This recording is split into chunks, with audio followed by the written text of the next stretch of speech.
Good morning everyone, welcome to police वाला classes. आज 11 अक्टूबर है। अब हम अपनी करंट अफेयर्स की क्लास स्टार्ट करते हैं। तो अब हम एक पॉजिटिव थॉट के साथ स्टार्ट करते हैं। ज़िंदगी में हार तब तक नहीं होती जब तक आप हारते हैं। हार तो तब होती है जब आप हार मान लेते हैं। ज़िंदगी में हार तब तक, अगर आप मन से नहीं हारते हैं, अगर आप प्रयास करते रहते हैं, आपको सफलता अवश्य मिलती है। लेकिन जब इंसान मन से हार जाता है तो उसकी सफलता पाने की उम्मीदें लगभग समाप्त हो जाती हैं। तो अपने प्रयास करते रहिए, मन से हार कभी ना माने। तो अब 11 अक्टूबर के महत्वपूर्ण इवेंट्स देख लेते हैं दोस्तों। ये है वर्ल्ड हिस्ट्री से रिलेटेड कुछ इवेंट्स, जिसमें बहुत इंपॉर्टेंट तो कुछ है नहीं वैसे। आज एक देख लीजिए, 1852 में आज के दिन ऑस्ट्रेलिया महाद्वीप की पहली विश्वविद्यालय सिडनी यूनिवर्सिटी की आज ही के दिन पे स्थापना हुई थी। उसके बाद वैज्ञानिक थॉमस अल्वा एडिसन ने अपनी पहली खोज इलेक्ट्रॉनिक वॉइस मशीन का पेटेंट हासिल किया था 1862 में आज ही के दिन। यही एक दो पॉइंट्स थे जो वर्ल्ड हिस्ट्री से रिलेटेड इंपॉर्टेंट थे। अब हम इंडिया से रिलेटेड कुछ इवेंट्स देख ले रहे हैं। 1737 में आज के दिन भारत में कलकत्ता शहर में एक बड़ा भूकंप आया था, जिसमें लगभग 3 लाख लोगों की मौत हो गई थी। उसके बाद 1987 में श्रीलंका गृह युद्ध में भारतीय शांति सेना ने तमिल टाइगर से जाफना पर नियंत्रण करने के लिए ऑपरेशन पवन शुरू किया था। ये थोड़ा इंपॉर्टेंट रहेगा दोस्तों, याद रखिएगा, जो भारत श्रीलंका समझौते के एक भाग के रूप में अपने निशस्त्रीकरण को लागू करता है। नेक्स्ट है, भारत की शांति सेना ने श्रीलंका में ऑपरेशन पवन की शुरुआत की। यह अभियान लिट्टे को कब्जा खत्म करने को और जाफना को मुक्त करवाने के लिए छेड़ा गया था। तो ये दो थोड़े इंपॉर्टेंट पॉइंट्स हैं दोस्तों, याद रखिएगा। फर्स्ट क्वेश्चन है हमारे पास, हाल ही में एयर इंडिया ने किस हवाई अड्डे पर स्पेयर पार्ट्स हेतु भंडारण सुविधा स्थापित की है? तो यह शुरू की है दोस्तों दिल्ली में। अगर आपको ऑप्शन ना भी पता हो और एयरपोर्ट से रिलेटेड आपके पास कोई भी क्वेश्चन हो तो आप दिल्ली एयरपोर्ट ऑप्शंस चूज कर सकते हैं, अगर आपको ना पता हो। अगर हम दिल्ली हवाई अड्डे के बारे में बात करें तो यह वर्ल्ड का 9th बिजिएस्ट एयरपोर्ट है दोस्तों। अगर फर्स्ट की बात करें तो ये एक अमेरिकन एयरपोर्ट है जो सबसे बिजी एयरपोर्ट है। प्रशांत एशिया क्षेत्र का जो दिल्ली हवाई अड्डा है उसमें सबसे क्लीनेस्ट और वर्किंग सबसे बेस्ट फैसिलिटीज़ के लिए दिल्ली हवाई अड्डे को हाल ही में सम्मानित किया गया था। अब हम कुछ और महत्वपूर्ण चीज़ें देख लेते हैं इससे रिलेटेड, एयर इंडिया से रिलेटेड। एयर इंडिया की स्थापना 15 अक्टूबर 1932 को हुई थी। इसकी स्थापना JRD टाटा ने की थी। कुछ टाइम पहले तक एयर इंडिया को भारत सरकार के द्वारा चलाया जा रहा था, लेकिन हाल ही में फिर से टाटा ने इसको ओवरटेक कर लिया है। इसका मुख्यालय नई दिल्ली में है और जो फिलहाल अध्यक्ष हैं इसके एन चंद्रशेखरन है। MD है वो कैम्पलेन विल्सन है। इसके इंपॉर्टेंट क्वेश्चन है दोस्तों, याद रखिएगा। नेक्स्ट क्वेश्चन है हमारे पास, 3 दिवसीय 9वां भारत अंतर्राष्ट्रीय नृत्य संगीत महोत्सव कहाँ पे आयोजित किया गया है? तो यह आयोजित किया गया है दिल्ली में Indian council for cultural religion परिषद के द्वारा यह आयोजित किया गया था। तो इसका आयोजन 18 से 20 अक्टूबर के बीच में किया जाएगा दोस्तों।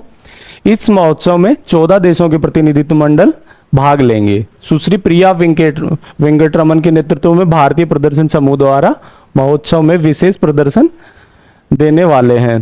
तो ये याद रखिएगा, इनका नाम प्रिया वेंकटरमन के नेतृत्व में भारतीय समूह इसमें पार्टिसिपेट करेगा। फीमेल हैं, वुमेन रिजर्वेशन बिल पास हुआ है तो फीमेल से रिलेटेड सभी क्वेश्चंस इंपॉर्टेंट रहेंगे। हाल ही में किस राज्य में 18 दुर्लभ पिग्मी हॉग को फिर से उनके ऐतिहासिक घर में वापस लाया गया है?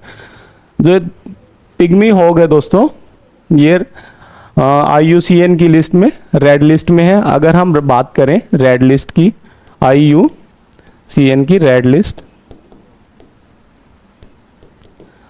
तो इसमें उनको शामिल किया जाता है दोस्तों जिनके संरक्षण की बहुत ज़्यादा आवश्यकता होती है या जो दुर्लभ श्रेणी में होते हैं या खत्म होने वाले होते हैं। तो ये असम राज्य में इनको हाल ही में फिर से इनको मानस पार्क में छोड़ा गया है। इनको 2 ग्रुप्स में छोड़ा गया था। पहला ग्रुप था दोस्तों वो 14 पिग्मी हॉग को छोड़ा गया था। उसके बाद जो सेकंड ग्रुप रहा वो 18 पिग्मी हॉक को छोड़ा गया था। पहले जो ये पिग्मी हॉक थे ये असम, नेपाल और हिमालय के निचले क्षेत्र में पाए जाते थे, लेकिन जो मानव के जो द्वारा जो अतिक्रमण किया गया और जो इन्वायरमेंट में जो चेंजेस हुए उनकी वजह से ये फिलहाल सिर्फ असम में पाए जा रहे हैं और ये IUCN की रेड लिस्ट में सम्मिलित हैं। अगर हम बात करें पिग्मी हॉक तो यह पृथ्वी पर सबसे दुर्लभ और छोटे सुअर हैं। इन्हें असम के मानस राष्ट्रीय उद्यान और टाइगर रिजर्व में छोड़ा गया है। अगर हम बात करें असम के CM की तो असम के CM हेमंत विश्व शर्मा है। राज्यपाल वहाँ के गुलाब चंद्र कटारिया है। असम से जुड़े अन्य महत्वपूर्ण तथ्यों की अगर हम बात करें तो यह चाय बागानों को प्रोत्साहन के रूप में 64 करोड़ रुपए का हाल ही में पैकेज जारी किया गया है और असम वैसे भी चाय के लिए दोस्तों फेमस है। 4th एशियाई खो खो खेलो चैंपियनशिप खो खो का भी आयोजन वहीं असम में किया गया है। असम के नए DGP कौन है? ज्ञानेंद्र प्रताप सिंह वहाँ के नए DGP हैं। नेक्स्ट क्वेश्चन है, हाल ही में अखिल भारतीय पुलिस विज्ञान कांग्रेस का आयोजन कहाँ पे किया गया था? तो जो अखिल भारतीय पुलिस विज्ञान का आयोजन, ये देखिए दोस्तों, ये है असम उत्तराखंड के CM, ये है माननीय गृह मंत्री। तो आप समझ गए होंगे इसका आयोजन उत्तराखंड में हुआ था। उत्तराखंड के देहरादून में इसका आयोजन हुआ था 7 से 8 अक्टूबर के मध्य। यह इसका 49वां संस्करण था दोस्तों। उद्घाटन माननीय गृह मंत्री अमित शाह जी के द्वारा किया गया था। अगर हम उद्देश्य की बात करें, पुलिस को आधुनिक तकनीक से लैस करना इसका उद्देश्य रहा। विषय की बात करें तो 5G युग में पुलिसिंग, नारकोटिक्स एक गेम चेंजिंग दृष्टिकोण, सोशल मीडिया की चुनौतियों तथा पुलिस और CAPF के बीच समन्वय की सीमाओं की सुरक्षा पर विचार विमर्श इसमें किया गया था। नेक्स्ट क्वेश्चन है, 10 अक्टूबर 2023 को कौन सा महत्वपूर्ण दिवस मनाया जाता है? तो 10 अक्टूबर 2023 को दोस्तों वर्ल्ड मेंटल हेल्थ डे मनाया जाता है। ये है इसका लोगो दोस्तों। अगर हम थीम की बात करें वर्ल्ड मेंटल हेल्थ डे की, तो मानसिक स्वास्थ्य एक सार्वभौमिक मानव अधिकार है। इंपॉर्टेंट रहेगा दोस्तों, थीम किसी भी चीज की हो इंपॉर्टेंट है दोस्तों। संस्थापक विश्व मानसिक स्वास्थ्य महासंघ 1948 में इसका फर्स्ट बार आयोजन हुआ था। अध्यक्ष अगर फिलहाल की बात करें डॉक्टर नासिर लोजा इसके अध्यक्ष हैं। स्थापना 1992 में हुई थी इसकी। अगर 2022 की थीम की बात करें हम, मानसिक स्वास्थ्य और कल्याण तक सार्वभौमिक पहुंच को सर्वोच्च प्राथमिकता देना इसकी 2022 की थीम थी। नेक्स्ट क्वेश्चन है, जैव ऊर्जा अनुसंधान में हालिया प्रगति विषय पर 4था अंतर्राष्ट्रीय सम्मेलन कहाँ पे आयोजित किया गया? तो यह आयोजन दोस्तों पंजाब में किया गया है। यह कौन सा आयोजन था? इसका 4th आयोजन था दोस्तों। इसके बारे में डिटेल्स देख लेते हैं। आयोजन 9 से 12 अक्टूबर के बीच में किया गया। कहाँ पे? कपूरथला पंजाब में। यह इसका 4था संस्करण था। अगर विषय की बात करें हम तो बायोमास संसाधन प्रबंधन इसका विषय रहा। उद्घाटन पंजाब की इसका उद्घाटन श्री भगवंत खुबा केंद्रीय नवीन एवं नवीकरणीय ऊर्जा और रसायन राज्य मंत्री हैं, उनके द्वारा किया गया था। नेक्स्ट क्वेश्चन है, हाल ही में IOC और रिलायंस फाउंडेशन ने किस प्रोग्राम के लिए एक समझौते पर हस्ताक्षर किए हैं? तो IOC की बात करें दोस्तों, इंटरनेशनल ओलंपिक कमेटी है ये, और रिलायंस और IOC के बीच में एक समझौते पर हस्ताक्षर हुए हैं। वो क्या है? एजुकेशन प्रोग्राम से रिलेटेड है दोस्तों। तो ये है IOC के चीफ थॉमस बॉक और ये है नीता अंबानी, इनके बीच में समझौते पर हस्ताक्षर हुए हैं। IOC के फिलहाल चीफ है थॉमस बॉक, रिलायंस फाउंडेशन की चेयरपर्सन है नीता अंबानी। अगर इस समझौते के उद्देश्य की बात करें हम तो युवाओं के बीच में खेल के माध्यम से ओलंपिक मूल्यों को बढ़ावा देना है। IOC की बात करें हम तो IOC का गठन 23 जून 1894 को हुआ था। मुख्यालय है लुसाने, स्विट्जरलैंड में। अभी सदस्य इसके 205 देश इसके सदस्य हैं। अंतर्राष्ट्रीय ओलंपिक दिवस 2022 की थीम एक साथ एक शांतिपूर्ण दुनिया के लिए, ये इसकी थीम है। और जो रिलायंस की चेयरपर्सन है नीता अंबानी, वो एक इनवाइटेड मेंबर है इंटरनेशनल ओलंपिक कमेटी की। नेक्स्ट क्वेश्चन है हमारे पास, हाल ही में भारत ने रणनीतिक साझेदारी में रक्षा सहयोग बढ़ाने के लिए किस देश के साथ हाल ही में घोषणा की है। तो दोस्तों ये है तंजानिया की राष्ट्रपति और ये हैं भारत के प्रधानमंत्री। तो तंजानिया के साथ भारत ने हाल ही में रणनीतिक साझेदारी में रक्षा सहयोग बढ़ाने के लिए समझौते पर हस्ताक्षर किए हैं और हाल ही में तंजानिया की राष्ट्रपति भारत की यात्रा पर थी।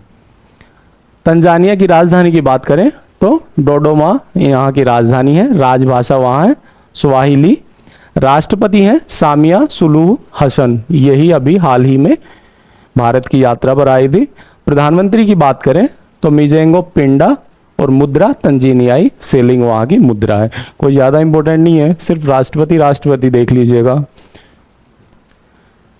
नेक्स्ट क्वेश्चन है सिविजिल ऐप का उद्देश्य क्या है। तो जो सिविजिल ऐप है दोस्तों उसका उद्देश्य चुनावी कदाचार रिपोर्ट को रिपोर्ट करना। यह है सिविजिल ऐप है वो दोस्तों भारतीय चुनाव आयोग के द्वारा लॉन्च किया गया है।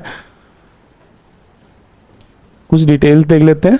चुनावी कदाचार की रिपोर्टिंग सिविजिल ऐप के माध्यम से की जा सकेगी जिस पर त्वरित कार्रवाई का वादा किया जाता है।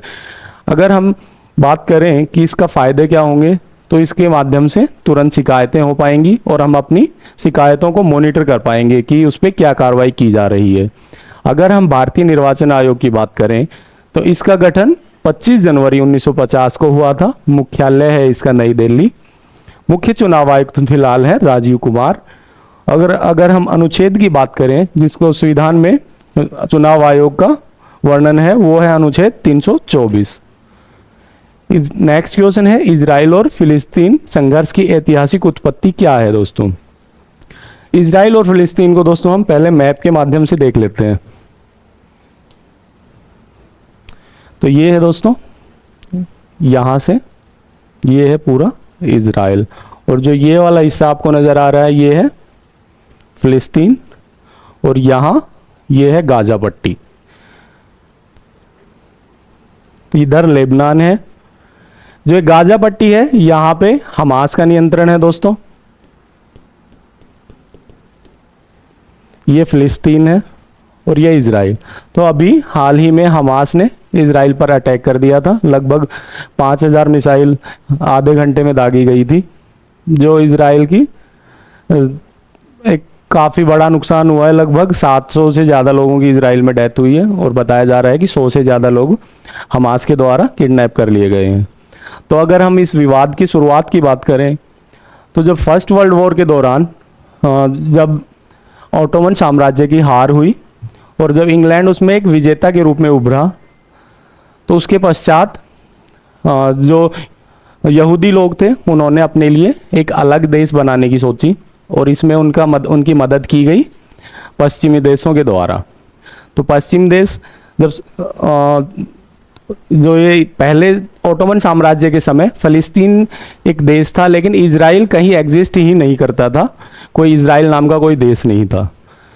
जब 1920 से लेके 1946 तक की अगर हम डेमोग्राफी देखेंगे तो पश्चिम देशों के सहयोग से इजराइल ने मैक्सिमम फ़लस्तीनी लोगों को, ये कंप्लीट फ़लस्तीन था पहले यहाँ तक दोस्तों, मैक्सिमम लोगों को लगभग 6 लाख फ़लस्तीनियों को बाहर कर दिया और वहाँ पे इजराइल ने अपनी बस्तियाँ बसा ली।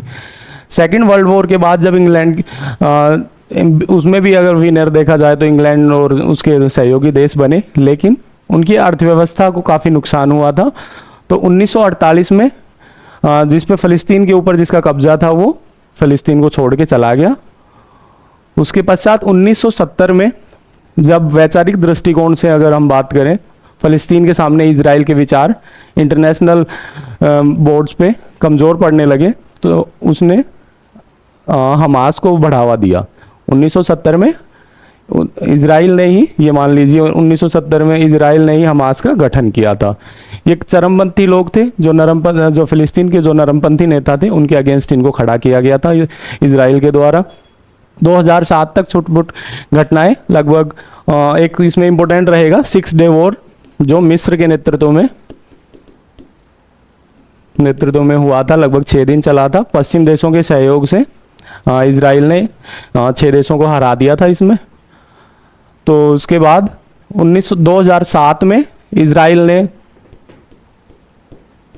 गाजा पट्टी थी उसको खाली कर दिया और वहाँ पे फर्स्ट टाइम इलेक्शन हुए गाजा पट्टी में यहाँ पे और यहाँ पे जो हमास है दोस्तों वो सत्ता में आया।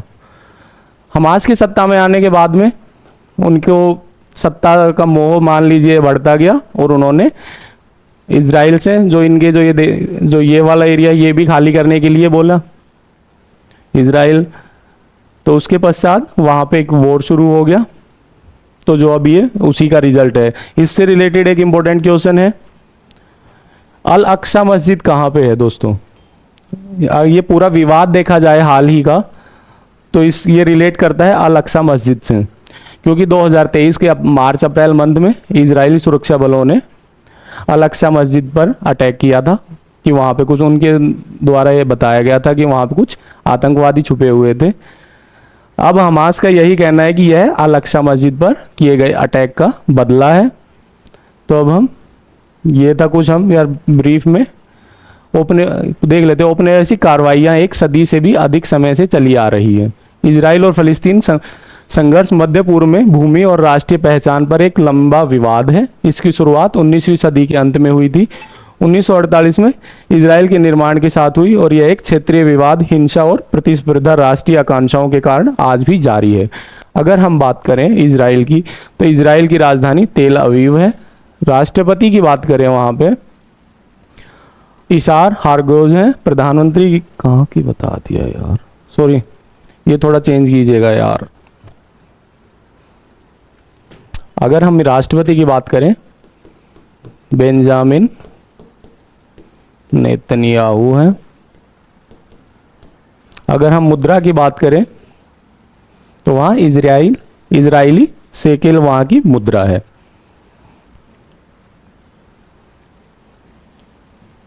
नेक्स्ट क्वेश्चन है, हाल ही में किस भारतीय क्रिकेटर को ड्रेसिंग रूम में best fielder of the match के अवार्ड से सम्मानित किया गया है?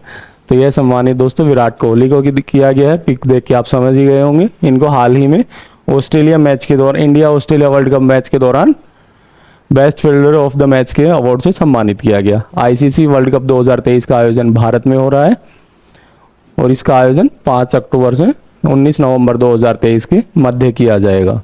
नेक्स्ट क्वेश्चन है, हाल ही में कौन सा राज्य पहली बार राष्ट्रीय खेलों की मेजबानी करेगा?